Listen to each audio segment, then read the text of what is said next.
and welcome to my easy to understand guide to Peaky Blinders and audiences. This video is going to be particularly relevant for you if you are studying the Eduqas A-Level Media Studies specification, as Peaky Blinders appears on that spec from 2024 exams onwards. Audiences can find Peaky Blinders very entertaining, obviously being part of the crime genre. A lot of people enjoy this idea of gangsters, and there's quite a lot of violence within the show as well. There's a lot of visual spectacle, period costumes, period settings, etc. And a lot of audiences really enjoy that now, particularly with the kind of growing popularity of other programmes like Downton Abbey. However, a lot of audiences found it more entertaining than things like Downton Abbey because it was less sanitised, it was more violent, it was more dark, and so a lot of people quite like that. Some audiences might find the show quite informative or educational because it's based in a kind of historical time period. They're finding out about crime. The show is based on a kind of real gang called the Peaky Blinders. And so the semi-biographical nature of the show is going to appeal to several audiences who quite like that kind of historical narrative. The show also offers quite a lot of information, education and relatability to do with working classes in regional areas of Britain that a lot of educated audiences are going to particularly enjoy and particularly be able to understand.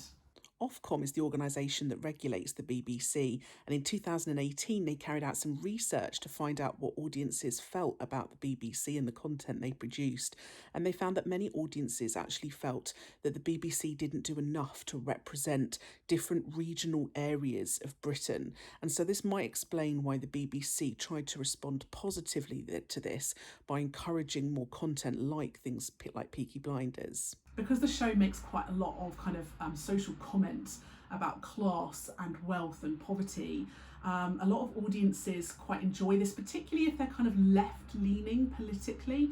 They're going to quite enjoy the messages put forward by the creators of the show. The old-fashioned setting, costumes, ideas, ideologies also offers a certain amount of escapism for audiences. Some audiences I like that idea of like nostalgia and tradition and going back to a time when the world operated differently. The show offers quite typically masculine heroes where, they're involved in violence, they're quite aggressive, quite strong physically, mentally and emotionally. And it also offers quite counter-typical feminist representations where the female characters are quite tough and quite powerful and quite strong. So those characters are going to appeal to audiences for different reasons. Some people are going to quite like the typical representations of masculinity, and some audiences are going to quite like the counter-typical representations of femininity and female characters. Being that it's a BBC drama, that gives it a certain air of quality, and a lot of audiences will be drawn to it because it's a BBC drama and they're expecting a certain level of quality from that.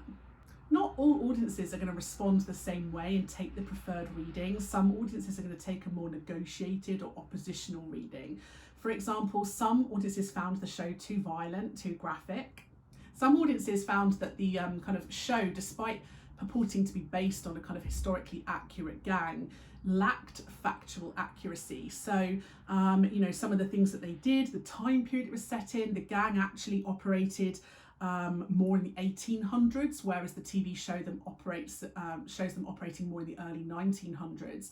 And they use music that doesn't fit in with that time period at all. So they use a lot of like modern kind of punk rock music. And so some audiences didn't respond well to this as they felt that it wasn't kind of historically accurate enough.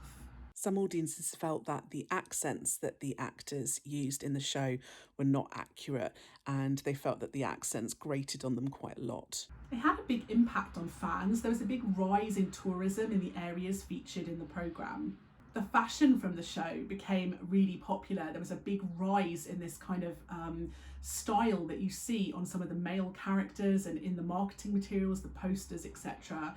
And certainly within the local areas where the show was set and filmed, people encountered a lot of audiences who were fans, like in costume, in cosplay, turning up to like themed events and things. There was even a Peaky Blinders festival in Digbeth where 20,000 people turned up And so there is definitely a big fan base for this show where people want to come together and celebrate with other people from that fandom. Active audiences were given lots of opportunity to check out behind the scenes content online and get involved on social media. There were even opportunities for audiences to get involved in real life, going to see interactive, immersive experiences based on the show. Online, there's also a huge amount of fan fiction, fan art that has also been created by audiences for the show. And the BBC actively encouraged this, holding competitions for fans to submit artwork that they would later use within the marketing campaign, making audiences feel really involved. Streaming the show on things like Netflix and Prime has also helped to attract a more modern audiences who are less inclined to want scheduled programming, and they're very much more focused on streaming now. The celebrity cast was a real draw for the programme. Lots of famous people within that cast helped to engage fans of their previous work. So, for example, Cillian Murphy, Sam Neill, Tom Hardy, etc. So that was my easy to understand guide to Peaky Blinders and audiences. Don't forget to check out my channel for other videos that are going to be relevant for you. And if you have a video that you would like that I don't already have, leave a little comment below and I'll see what I can do.